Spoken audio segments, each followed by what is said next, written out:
नमस्ते। उम्मीद करते हैं कि आप लोग बहुत ही अच्छे होंगे। ग्राम पंचायत में ग्राम कचहरी के सचिव के पदों पे भर्ती चल रही है। बहुत सारे अभ्यर्थियों ने फॉर्म को भरा हुआ है, तो उनका जो मेरिट लिस्ट है वो जारी हो चुका है। इस वीडियो में आपको हम बताएंगे कि जो भी आपका मेरिट लिस्ट आया हुआ है उसमें आप कैसे पता कर सकते हैं कि किनका जो है फाइनल रूप से सिलेक्शन होने वाला है। क्योंकि एक पंचायत में कई सारे अभ्यर्थियों ने फॉर्म को फिलअप किया हुआ है, सबका तो भर्ती नहीं हो पाएगा क्योंकि एक ग्राम कचहरी में एक ही सचिव के रूप में जो है भर्ती हो पाएगी। तो अभी इसको लेकर आधिकारिक तौर पे नोटिस भी आ चुका है कि किनका जो है भर्ती होने वाला है। साथ ही साथ बहुत सारे अभ्यर्थी ऐसे हैं जो कि फॉर्म भरे हुए हैं लेकिन उनका जो है प्रोविजनल मेरिट लिस्ट में नाम नहीं आया हुआ है, तो उसके पीछे क्या कुछ कारण है वो भी यहाँ पे बता दिया गया है। तो कहीं ना कहीं इस वीडियो को देखेंगे तो आपको समझ में आएगा कि काउंसलिंग में आपको कौन कौन से डॉक्यूमेंट देने होंगे और किनका जो है फाइनल रूप से सिलेक्शन यहाँ पे स्वतः होने जा रहा है। तो प्लीज़ वीडियो शुरू से अंत तक लेकर जरूर देखिएगा और वीडियो थोड़ा सा भी अच्छा लगे तो प्लीज़ वीडियो को लाइक कर दीजिएगा, क्योंकि आपका एक लाइक मुझे बहुत ज़्यादा मोटिवेशन देता है इस ऐसे वीडियोज को बनाने के लिए। चलिए आज का वीडियो शुरू करते हैं। ये सबसे पहले हम बात कर लेते हैं कि काफ़ी सारे अभ्यर्थी ऐसे हैं जिनका जो प्रोविजनल मेरिट लिस्ट है ना उसमें नाम नहीं आया हुआ है, तो उसका कारण क्या है इनके द्वारा बता दिया गया है। फिर बताएंगे कि किनका जो है फाइनल यहाँ पे सिलेक्शन होने वाला है, क्योंकि उसको भी लेकर जानकारी यहाँ पे आ चुकी है। तो प्लीज़ वीडियो देखिएगा। देखिए, अगर आपका मान लीजिए प्रोविजनल मेरिट लिस्ट में नाम नहीं आया हुआ है तो उसका जो है 7 प्रकार के अलग अलग जो है कमी हो सकती है। पहला कमी ऐसे है कि आपने जो है सही से फॉर्म नहीं भरा होगा, तो आपका जो है प्रोविजनल मेरिट लिस्ट में नाम नहीं आएगा। मान लीजिए आप वैसे पंचायत में फॉर्म भर दिए हैं जहाँ पे आपका जो है वैकेंसी था ही नहीं, तो फिर भी आपका मेरिट लिस्ट में नाम नहीं आया होगा। अगर अपना मार्क्स डाले हैं लेकिन उसका जो प्रमाण पत्र है वो अपलोड नहीं किए हुए हैं, तो फिर भी आपका जो है प्रोविजनल मेरिट लिस्ट में नाम नहीं आएगा।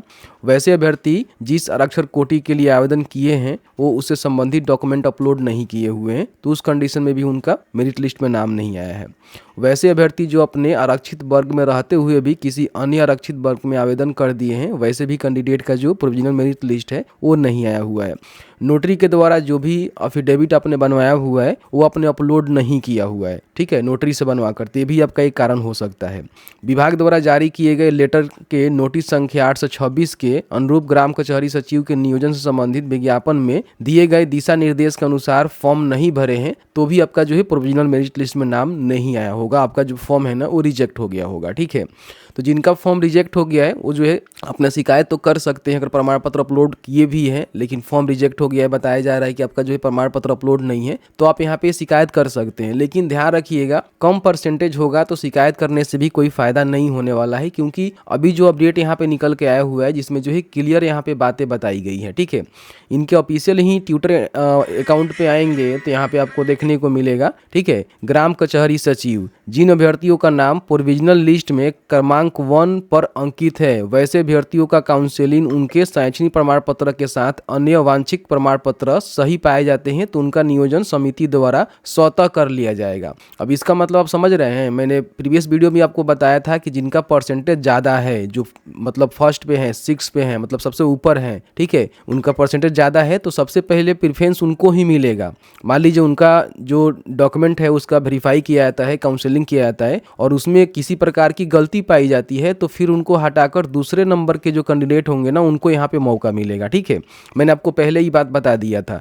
तो इस तरह से इन्होंने क्लियर कर दिया हुआ है कि जो क्रमांक 1 पे हैं, ठीक है, उनका यहाँ पे भर्ती सबसे पहले होगा। उनका जो भी काउंसलिंग होगा उसमें जो भी उनका शैक्षणिक प्रमाण पत्र है या फिर अन्य प्रमाण पत्र है उसका जो है आपका सत्यापन किया जाएगा कि जो जानकारी उन्होंने दिया हुआ है वो हकीकत में मूल प्रमाण पत्र में है या फिर नहीं है, ठीक है। तो उसी के आधार पर इनका जो भर्ती प्रक्रिया है वो करा ली जाएगी। तो मैंने आपको बताया था कि कैसे जो है लिस्ट आपको चेक करना है। एक बार लिस्ट चेक करके आपको बताते हैं कि किनका जो है फाइनल है उन्हीं का भर्ती यहाँ पे हो पाएगा, बाकी सब लोग का भर्ती नहीं होगा। तो इसके लिए जो है शिक्षाबिंदु.com सर्च करेंगे तो फर्स्ट में देखेंगे शिक्षा बिंदु का जो ऑफिशियल वेबसाइट है देखने को मिलेगा। यहाँ से ओपन करिएगा तो आपको यहाँ पे लिंक मिल जाएगा, आप देख ही सकते हैं, जैसे कि आपको पता ही है कि कैसे देखना है। चलिए मैं आपको ओपन करके दिखा देता हूँ। यहाँ से क्लिक करके किसी भी जिले का जो प्रोविजनल मेरिट लिस्ट है वो देखना चाहते हैं तो बड़ी आसानी से यहाँ पे अपने जिले का सिलेक्शन करेंगे, ब्लॉक का सिलेक्शन करेंगे और पंचायत का सिलेक्शन करके सर्च के बटन पे क्लिक करेंगे। तो यहाँ पे देखेंगे 2 प्रकार का जो है लिस्ट आपको देखने को मिलेगा। पहला, जिनका फॉर्म एक्सेप्ट हुआ है उनका जो है प्रोविजनल मेरिट लिस्ट यहाँ पे आपको देखने को मिलेगा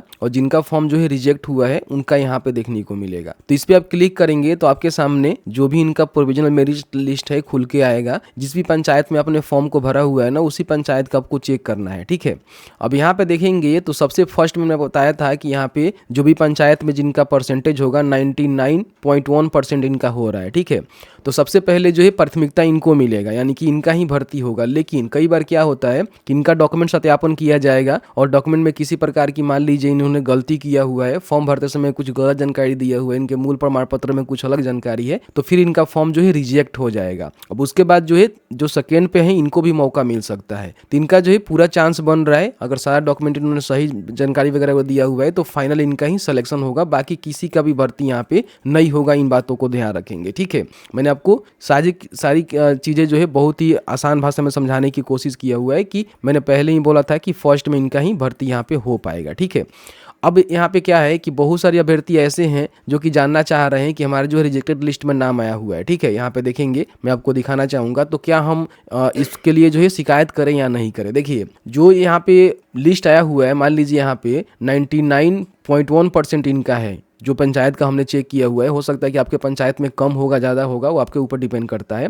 तो इसमें देखेंगे जिनका फॉर्म रिजेक्ट हुआ है वो 79.8% पे रिजेक्ट इनका फॉर्म हुआ है। तो इनका तो मान लीजिए अगर ये शिकायत करते भी हैं तो फिर इनका मेरिट नहीं बनेगा, क्योंकि इनसे ज़्यादा जो है इनका नंबर है, ठीक है। और इनसे ज़्यादा देखेंगे तो कई सारे कैंडिडेट यहाँ पे है, ठीक है, जिनका यहाँ पे देखेंगे 91%, 93%, ठीक है, 95%, इस तरह से 96% है। तो सबसे पहले तो इन लोगों का होगा ना भाई, तो आपका जो है कोई चांस नहीं बनता है। तो सबसे ज़्यादा जिनका नंबर है, मान लीजिए आपका रिजेक्टेड में फॉर्म आया हुआ है लेकिन आपका नंबर जो है ज़्यादा है, तो आपको जो है ज़रूर शिकायत करनी है। अपना जो भी वगैरह वगैरह फॉर्म वगैरह आपने भरे हुए हैं, तो कोई डॉक्यूमेंट अपलोड करने से आप वंचित रह गए हैं तो उसको अपलोड कर दीजिएगा। तो हो सकता है कि जब मेरिट लिस्ट फिर आएगा शुद्धिकरण करके तो उसमें आपका फर्स्ट में नाम आएगा, तो फिर आपका भर्ती हो जाएगा, ठीक है। तो इस तरह से सारी चीज़ें हो रहे हैं। तो मैंने जो है क्लियर कट में आपको जानकारी दिया हुआ है। बाकी हम बात कर लेते हैं कि काउंसलिंग में जो है कौन कौन से डॉक्यूमेंट आपको जमा करने होंगे, ठीक है। देखिए काउंसलिंग के लिए जब जाएंगे तो जो भी अपने फॉर्म भरते समय जानकारी दिया हुआ है, जैसे कि मान लीजिए आपने 10वीं का प्रमाण पत्र दिया, 12वीं का प्रमाण पत्र दिया, ठीक है, अपना जो भी ओरिजिनल है मार्कशीट है दोनों रखिएगा, क्योंकि 10वीं 12वीं का ओरिजिनल मार्कशीट आपसे मांगे जा सकते हैं। मूल प्रमाण पत्र भी और आपका जो मार्कशीट होता है वो दोनों मांगे जाएंगे, ठीक है। तो ये सारे आपको रखने पड़ेंगे, इन बातों को विशेष रूप से ध्यान रखेंगे, ठीक है। उसके बाद अगर आपने ग्रेजुएशन का लगाया हुआ है तो उसकी भी प्रमाण पत्र लगेगा। अगर आपने पीजी का लगाया हुआ है तो उसका भी प्रमाण पत्र लगेगा। फिर आप रिजर्व कैटेगरी से आते हैं तो अपना कास्ट सर्टिफिकेट, मान लीजिए ओबीसी एनसीएल है तो ओबीसी एनसीएल आपको देना पड़ेगा, यानी कि बीसी से आते हैं तो एनसीएल प्रमाण पत्र आपको तैयार रखना है। और एससी एसटी है तो जाति प्रमाण पत्र, कोई ईडब्ल्यूएस है तो ईडब्ल्यूएस प्रमाण पत्र, कोई विकलांग है तो विकलांगता प्रमाण पत्र, ठीक है। तो सारे प्रमाण पत्र आपको जमा करने पड़ेंगे, देने पड़ेंगे, ठीक है। उसी से जो है आपका वेरिफिकेशन किया जाएगा और इसी वेरिफिकेशन के आधार पर निवास भी आपका लगने वाला है, क्योंकि निवास का आपने जानकारी दिया होगा, ठीक है। तो ये सारे डॉक्यूमेंट जो है वेरीफाई किए जाएंगे ऑन द स्पॉट। अगर वो डॉक्यूमेंट आपने सही दिया हुआ है, ठीक है, तो समझिए कि आपका जो है फर्स्ट में नेम है, मतलब कि आपका सबसे ज्यादा परसेंटेज है पंचायत में, तो आपका ही भर्ती कराई जाएगी, इसमें कोई भी दो राय नहीं है। स्वतः यहाँ पे बताया गया है, आप देखेंगे इनका ऑफिशियल पोर्टल पे यहाँ बताया गया है कि नियोजन जो है समिति द्वारा स्वतः कर लिया जाएगा, ठीक है। अपने आप वो लोग कर लेंगे जिनका सबसे ज्यादा परसेंटेज होगा।